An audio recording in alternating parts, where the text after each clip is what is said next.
Hey everybody, how are you? I'm Rod Kaiser from the Restoration Studio LLC and the Refinishing Studio Learning Center.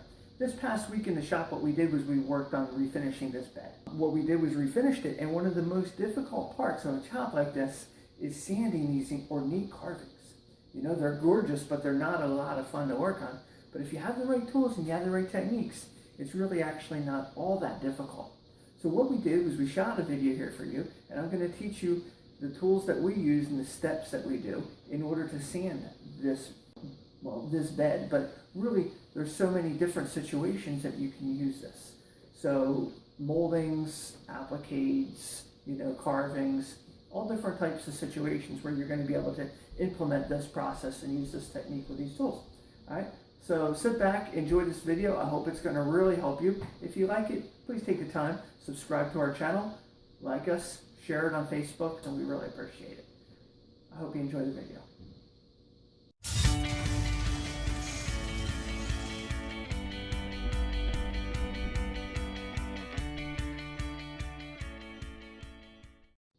So for sanding this bed, what I'm using is a product from 3M. They're called Radial Bristle Discs, and these are the best. We have a video on the website. I did several years back on another 3M product, which is also great. This is called a Roloc, or I want to say it's R-O-L-O-C, I think, a Roloc Bristle Disc from 3M. I really don't use the Roloc a whole lot anymore. These are still great for surfaces such as this, but I tend to use the Radial Bristle Discs more these days. Every once in a while I'll be in a situation where this works, but this is better for flat surfaces such as this right here. It'll work terrific. It won't work nearly as good. I won't be able to get them in. If you look right here where we have a deep recess here, okay, this design doesn't allow me to get in here. It's not flexible because it's got a stiff back. And that's where these Radial Bristle Discs come into play.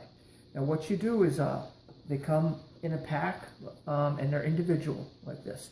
It takes, depending on the size, it takes, let me see, I've got 3 of them here, okay? And you just unscrew this here, take this off, and put 3 discs on your arbor, spin this back in, and I don't remember what they call this, okay? But this is just another product that you buy. It doesn't come with the discs, all right? But it's for these, all right? Take this apart, you put 3 on, you put it back together, and then this gets inserted in your drill. So I'll go ahead and show you how to use them. Now the yellow ones are the color that I tend to use the most.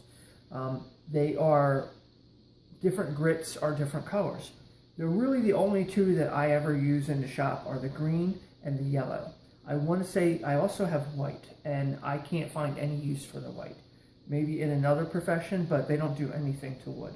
So I stay away from the whites. I like the yellow a lot. There are times I use the green. Green are more aggressive. They'd be more like using like 100 grit, as opposed to this maybe is like 220, okay? And that's just, I'm just throwing numbers out there. I don't actually know the grits, okay? And so these are great on a hardwood like oak.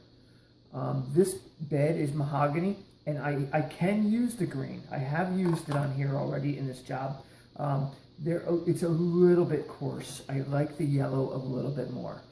However, depending on how hard the wood is how you're going to make your decision on which one to use, okay? So if you want to play it safe and you only want to get one, yellow is probably the better grit to get first. If you got a really hard wood, then you can go ahead and give the green a shot.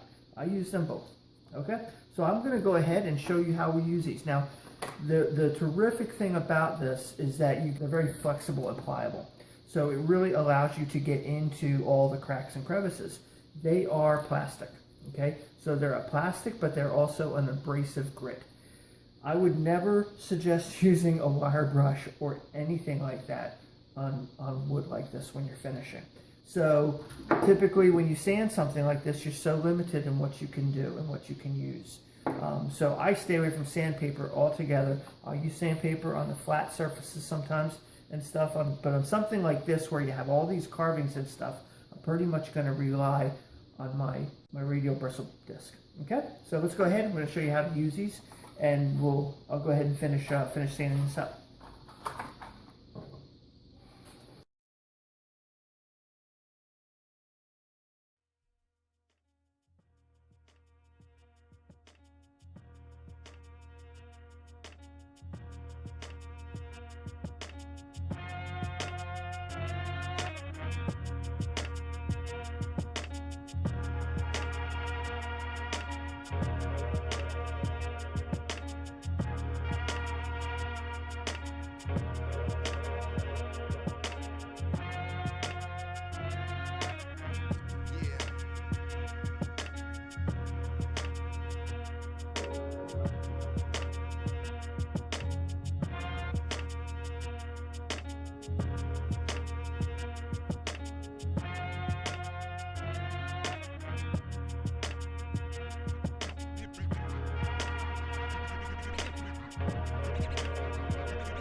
Yeah, Chek.